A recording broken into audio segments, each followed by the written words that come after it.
Hello there ladies and gentlemen, I'm Paul TX141 Walsh, welcoming you to an all new pair of Ace in a Day gameplays for the arcade mode of War Thunder. In today's episode we shall be reviewing the Hawker Sea Hurricane Mark 1B. This is a British naval fighter coming at a tier of 2 and a battle rating of 2.0. For the purposes of today's historical overview, we shall be covering the Sea Hurricane from its inception through to the variant depicted on screen. We begin thus. With the number of lost ships rising dramatically for the British Royal Navy in the Battle of the Atlantic during early 1940, the Navy wanted to secure a fighter that could protect its ships from air assault. The Hurricane was selected based on its already proven combat record. The Hurricat, as the Sea Hurricane would informally be known, started life as a Hurricane Mark 1, which was converted to be launched from catapult-armed merchantman ships, also known as cam ships. This was done via catapults mounted on the ship's bows. The design modifications were done by General Aircraft Limited, a company outside of Hawker. The logic was for the Hurricat to be launched and then provide the air defence capability before running out of fuel. The pilot would have no dedicated landing area typically, so this was a one-way flight, whereby they would have to either bail out or ditch the plane in the sea as close to the convoy they were escorting as possible. They would then hopefully be picked up by Allied ships. The first variant, arriving by early 1941, was the Sea Hurricane Mark 1A. Roughly 50 of these were produced and were literally just land-based Hurricane Mark 1s with the added catapult spool. The first kill achieved by a Sea Hurricane Mark 1A was scored on the 2nd of August 1941 against a Focke-Wulf 200 Sea Condor. The Mark 1B variant soon followed in July of 1941. These differed from the Mark 1A in having a V-frame arrestor hook for landing on carriers as well as the catapult spools. This is the variant we are depicting on screen today. 340 of these were produced in total, all were armed with 8 7.7mm Browning machine guns mounted in the wings, and were powered by the Rolls-Royce Merlin III V12 engine, providing 1030 horsepower. Whilst the engine could accommodate both the de Havilland and the Rotor propeller blades, the lighter de Havillands were favoured as the rotors could cause nose dipping during carrier landings, whereby the propeller blades would crash into the carrier deck upon landing. The first kill scored by a Hurricane Mark 1B, i.e. the Sea Hurricane, was on the 31st of July 1941, when one shot down a Dornier Do 18 flying boat. The Mark 1C Sea Hurricane succeeded the Mark 1B in February of 1942. And with our historical overview concluded, let us take a look at how the Sea Hurricane Mark 1B handles in War Thunder's arcade mode. Our first game of today is taken from the ground strike map Spain, using the following setup. Stealth belts for our machine guns, reasoning being that on average in my experience, I found the stealth belts to be the most powerful. These consist of 2 armour piercing incendiary rounds, backed up by a single armour piercing and a single incendiary round, meaning you have the capability to penetrate light armour, including cockpit glass, and at the same time the capability to set your foes on fire, especially in their fuel tanks. This will be very useful when going up against more durable bombers. Now some of you may be asking at this point, well, why not go for the tracer belt? As with the 4 incendiary tracer rounds and the 2 armour piercing incendiary rounds in these belts, if I remember correctly, these can cause a lot of fires very quickly and rip foes to pieces. Well, that is very true, especially in the case where you are the top battle rating plane, i.e. a battle rating 2.0 match, whereby the majority of your foes will be very lightly armoured, if not armoured at all, and these look towards the biplanes and the very early monoplanes. But let's flip the scenario on its head. What about in a battle rating 3.0 game, whereby your foes start to become a little bit more armoured and much more durable? Mentioning the likes of the P-47D Thunderbolt and the F4F-4 Wildcat in particular. When in these scenarios, the tracer belts are not going to be able to get through the thicker skinning of your foes, or indeed the armour of your foes, to actually do the damage in the first place, unless you dump in a lot more rounds. And as a result, we are opting for the stealth belts to provide that on average punch, i.e. the on average greater punch, whereby we should need roughly the same amount of rounds when going up against a less durable foe, such as a Buffalo here, versus when we go up against a more durable foe, such as an A36 Apache. More on that a little bit later. We've already seen how our stealth belts work well, taking out the tail control of the Buffalo, and now they're going to crash into the ground gradually. For our first kill. As to our gun convergence, we have it set to 300 meters, as we want to focus on turn fighting with our foes, rather than trying to boom and zoom. And by keeping our foes close, we need a close convergence. and as for our fuel load, we are using the 30-minute fuel load to make it to the end of the game, unscathed on fuel capacity. We begin our analysis then by discussing the climb rate of the Sea Hurricane Mark 1B. The climb rate of this aircraft is one of its key weaknesses. It is very poor. This plane is going to fall behind the likes of the Yak 1, the Lag 3 and the Ki 43-2 in the race to ascend above 3,000 metres if not higher. The climb rate of this plane is very gradual, and you'll find that you will need to use more gradual climb angles if you want to gain a lot of altitude over time. I go from a starting altitude of 1,500 metres to altitudes in excess of 3,000 metres if not more. This is not going to be the first plane to get to altitude to intercept bombers for reference. The likes of the Hurricane Mark 4 will do the job much more easily. As a result, getting to 3,000 metres in the first place will require you to side climb. And if you are going to use severe climb angles such as 25 degrees, you'll find that you'll need to start off at a speed of approximately 300 km an hour, if not a little bit higher, climb for 400 to 500 metres using more emergency power, then level out to build up your speed once again, and rinse and repeat. But moving away from climbing and more towards diving, the maximum dive speed of this aircraft is 738 km an hour, which again is alright, but is not the best. I mean, this plane can be caught up, especially by the likes of its battle rating 3.0 adversaries, in a high speed dive. The P-47 Thunderbolt of course being the king of the dive at that point, and the likes of the Yak 1 also keeping up. But nonetheless, as we dive down here, we go for the Messerschmitt 110 C4, and we're going to see as we snap onto them how we can get a clean shot off on their wider profile, and then we snap over to the Dornier 217 from earlier, and notice how we bleed a lot of energy through exaggerated turns in the dive. The overall energy retention of the Sea Hurricane Mark 1B in the dive with exaggerated manoeuvres is not very good. As a result, this means that the boom and zoom capabilities of this aircraft are very restricted. You'll find that you're nowhere near able to get back to the altitude you started at when coming out of a dive, simply because this plane is not going to retain the energy or the speed to do so. But we've put a good number of rounds into the Dornier 217 and the same for the Messerschmitt 110. We make our way back over to the Messerschmitt 110 to finish off the job, as they still seem to be suffocating the air with black smoke. We make our way in here at this point, taking another shot, top of the profile, and we cut them apart for our second kill, taking off their right hand wing. We dodge the oncoming presence of the Dornier 217 who's burning to pieces, and engage a Wildcat. We achieve a critical hit, knocking out their tail control straight away, and as we're going to see shortly, they have no control of the elevator anymore, but the plane goes upwards instead down into the ground, so we finish them off for our third kill. We now snap around at this point to look towards the centre of the map and take on the next engagement. And we can see how our stealth belts and our 7.7mm machine guns in general do pack a good amount of firepower, even if they are low calibre, whereby you'll find by dumping a lot of ammunition to your foes, you'll very quickly start to break them apart, knocking out control surfaces left or right, and even setting your farm on fire or even killing the pilot. Back into another engagement, we have a P-40 Kitty Hawk coming in, but as they fly through the middle of our allies, they're going to smash right into our allied P-40 Kitty Hawk, and we now have an MC-200 coming in, who we intend to cut apart. As they go for our friendly P-400, and in our first burst we straight away take out their tail control and cause them to plummet into a cliff face for what is our fourth kill. We now turn around, get a little bit more distance, because we have to measure our engagements due to our weaker overall performance in the straight line and in the vertical. Whereby in terms of straight line acceleration, when coming out of a stall at approximately 90 km an hour by the stall speed of this aircraft, which is quite respectable, not as good as your Japanese adversaries or indeed the biplanes you encounter, but nonetheless impressive, and at the same time your stall recovery characteristics are very easy to handle.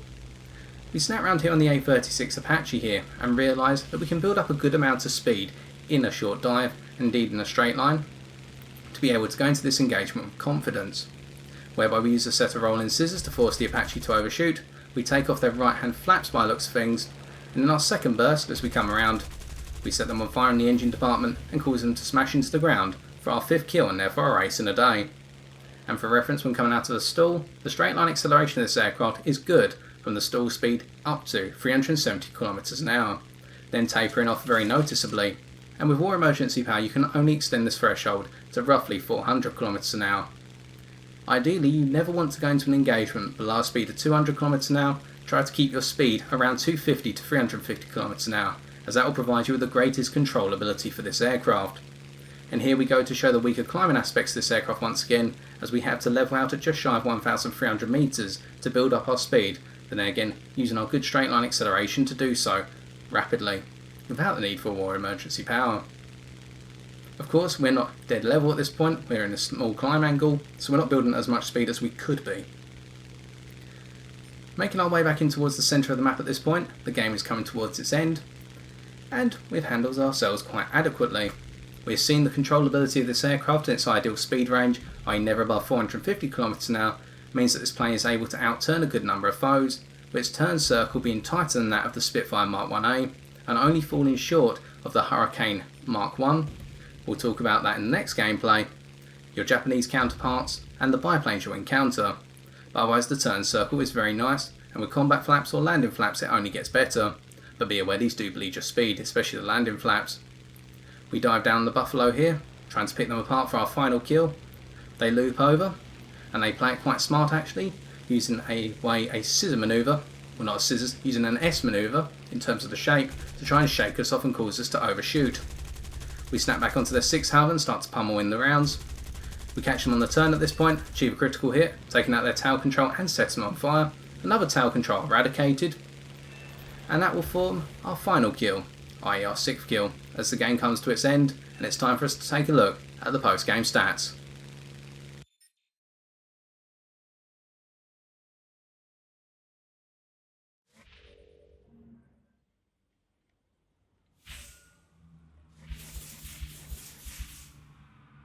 With our 6 kills, we're able to pick up 19,325 silver lions and 1,700 research points. So far then, we've articulated the Sea Hurricane Mark 1B to be an adequate turn fighter, whereby it makes up for its lack of performance in a straight line and in the vertical by possessing a balanced set of control surfaces in all 3 domains, i.e. the elevator, the rudder and the ailerons. Now we're not saying at this point that this plane has the best elevator responsiveness, rudder responsiveness or roll rate, but the balanced nature means that you can take on the vast majority of foes in a 1 versus 1 turn fight, as we saw with the A36 Apache, and live to tell the tale whilst your foe smashes into the ground or burns up in the sky. The only exceptions to this being your Japanese counterparts such as the Ki-43-2, the biplanes you can encounter such as the I-153, and the Hawker Hurricane Mark 1 Late Edition, which we'll be comparing this plane to in the second gameplay of today. With regards to firepower, we've also seen that whilst it is of low calibre, the fact that you have 8 7.7mm machine guns means that you can apply the doctrine of if I pump in enough rounds, eventually something will break.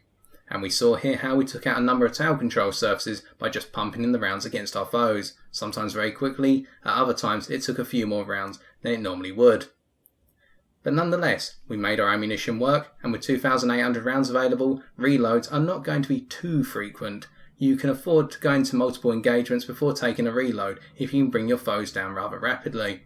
And the reload time on this plane is going to be short due to the low calibre of your machine guns, so it will not be too long before you're back in the fight. Now let us move on to our second gameplay of today, where we try to quantify the overall role of the Sea Hurricane Mark 1B, and we compare it in a discussion with the Hawker Hurricane Mark 1 Late Edition. For our final game of today, we're on the ground strike map Berlin Suburbs, using the same setup as before. Once more, we will be climbing towards the centre of the map to try and gain some altitude at the start of the game, and it was originally our intention to assail to altitude in order to intercept and bring down enemy bombers that decided not to dive at the start.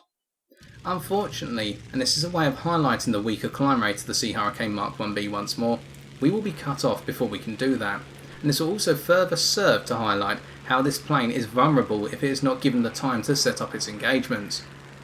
Notice the Ki-45 on the enemy team. They started at approximately the same altitude as us, and they are gradually out-climbing us. They have locked onto our presence and will be making their way over as we get closer towards them. They want to contest us in a 1 versus 1. Now whilst we don't have the vertical performance in terms of climb rate, we have the superior manoeuvrability, especially at lower speeds, to make sure that we will gain the upper hand. And we will bring them down in an engagement similar to the one on the A36 in the first match, although this time the Ki-45, or the aggressor, will be coming from above, not from below. We go into a small dive to build up what speed we can, although our dive speed acceleration is rather weak. And for a set of scissors, we force the Ki-45 to overshoot within the first pass. And they sit right in front of our gun sight at this point, and we cut them apart through sustained fire. Again, just dumping in enough rounds that eventually something will hit, and in our 5th burst we take off their right hand wingtip for kill number 1. So, notice how we had to react. We did not have the initiative in that engagement, And we want to be in scenarios where we can take the initiative in a good number of cases. As whilst this player enjoys the 1 versus 1, if we end up in scenarios where it becomes a many versus 1 because the engagement just goes on for a long period of time, whether it be through inaccurate firepower on our part, our 7.7 is just not doing the damage, or our opponent being a very tricky one, eventually in that many versus 1, someone is just going to fly in and knock us out as we try to come about on a foe. So as a result, we want to force those 1 versus 1 engagements, and we can do that by going into an area defence mode. And that is what we're doing here as we dive down on the B-18A. We cut our engine off to make sure that we take our time in diving on them and get the maximum amount of time on target. And in doing this, we take off their tail surface completely, and indeed the whole tail section of their airframe, to pick up our second kill, before breaking up, noticing that the enemy A-36 is about to go down, and we react to the Bf-110C4 underneath us, holding fire at first to make sure we don't take out our allied ground unit, and then catching them in their return turn, taking them out for kill number 3, before breaking up. And we're just going to hold this southeastern region of the map, defending our friendly ground units and making our way towards the enemy ground units when the space is available, cutting off any enemy bombers and fighters that make their way in. And being closer to friendly territory, what this essentially means is that in most engagements it will be us and allies versus 1, where it will be a furball at maximum, not the other way around where we are the 1 and the many are the enemy. We take out the tail section in terms of controls of the SB2M100 twice, and we can see the elevator come completely clean off in our third burst. Unfortunately, we start to take some hits, and the phone rings in my household at this point, so we have to break off, jamming our guns as well in the time, and that SB2M is going to form an assist for us. We really wish we could have finished it off, but there you go. As we go for a reload then, and we just drift out towards the edge of the map, where does this fit into a comparison with the Hawker Hurricane Mark I Late, the Tier 1 Battle Rating 2.3 British land-based fighter aircraft? Well, the two aircraft are very similar. We should assume that because from the history we said that the Sea Hurricane Mark 1B is based off of a Hurricane Mark 1 airframe. But with this being a naval fighter, immediately we can assume it is going to be heavier than its land-based counterpart, as it has modifications made for naval warfare, in this case the arrestor hook to enable it to land on a carrier. With this additional weight, or indeed mass we should really say, the Sea Hurricane Mark 1B loses a good chunk of its climb rate, and this is seen if you take a look at our review of the Hawker Hurricane Mark 1 Late Edition, available using the link in the top right corner of your screen as displayed now. You'll notice that the Hurricane Mark 1's climb rate is significantly better than that of the Sea Hurricane Mark 1B we have displayed today. However, there are some more minute differences in terms of manoeuvrability. Both planes are highly manoeuvrable, they have a balanced set of control surfaces, but the turn circle and the responsiveness of the Hurricane Mark 1's control surfaces is just a little bit better. In 1 versus 1s I've gone into with the Sea Hurricane Mark 1B up against Hurricane Mark 1s, I have had to retreat from those 1 versus 1 engagements, or I've been cut apart by the Hurricane Mark 1, because they have slightly superior manoeuvrability. And at any point they can take the engagement into the vertical, the ascending vertical via a spiral, and just force us to stall out behind them, because they have the better overall power to weight ratio as they have the lighter airframe.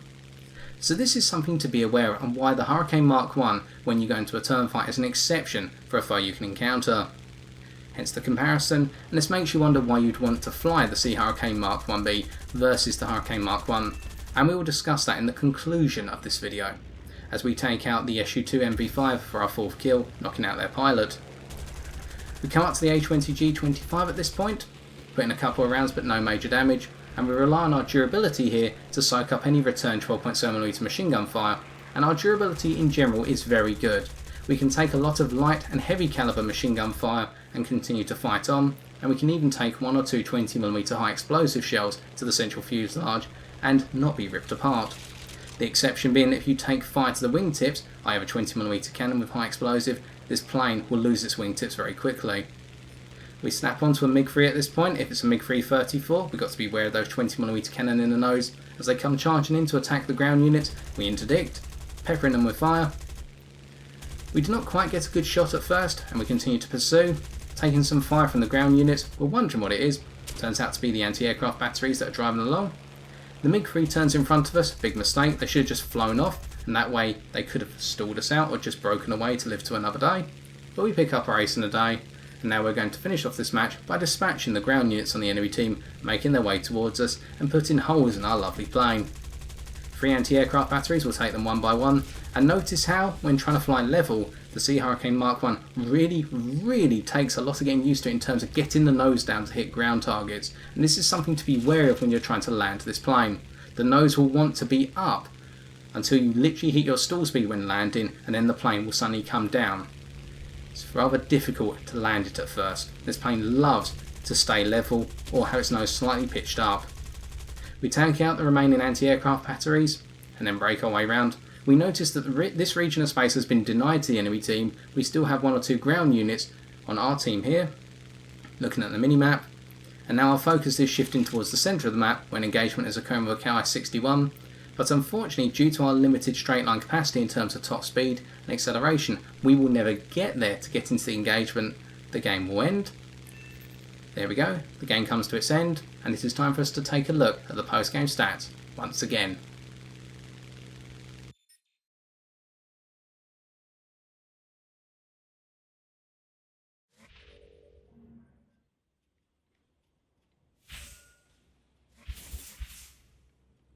With our 5 kills and single assist, we're able to pick up 14,436 silver lions and 2,240 research points. To defeat the Sea Hurricane Mark 1B in a given matchup, I can recommend one particular approach. That is to bait the Sea Hurricane Mark 1B pilot into following you into a vertical spiral. As due to the heavier mass of this aircraft, on top of its weak overall climb performance, this plane will very quickly find itself stalling out, and you can hammerhead around on your rudder in planes such as the P-36 Hawks, the KI-44s and the Lag-3s, and you'll be able to rip this plane apart before it can level out to its stall. But by avoiding such a scenario today in our own Sea Hurricane Mark 1B, we survived the second match and demonstrated the plane in an ideal role of area denial, whereby it can hold down an area quite nicely and catch its opponents in 1 versus 1 encounters, whether through interception or alternatively inviting them to go into that 1 versus 1 turn fight. Therefore, by comparison with its other Hurricane brethren at its battle rating and tier, in particular the Hawker Hurricane Mark 1 Late and the Mark 4, the Sea Hurricane Mark 1B lacks the overall versatility of its brethren and therefore is more restricted into sticking towards that singular area denial role, rather than being able to mix things up at higher altitudes, in particular above 3,000 metres as both a fighter and a bomber interceptor. Or in short, this version of the Hurricane is going nowhere fast. And so I've been TX141, and if you've enjoyed this video, why not leave a like, comment or subscribe for future War Thunder videos on my channel. But until next time, ladies and gentlemen, take care and good luck in the skies.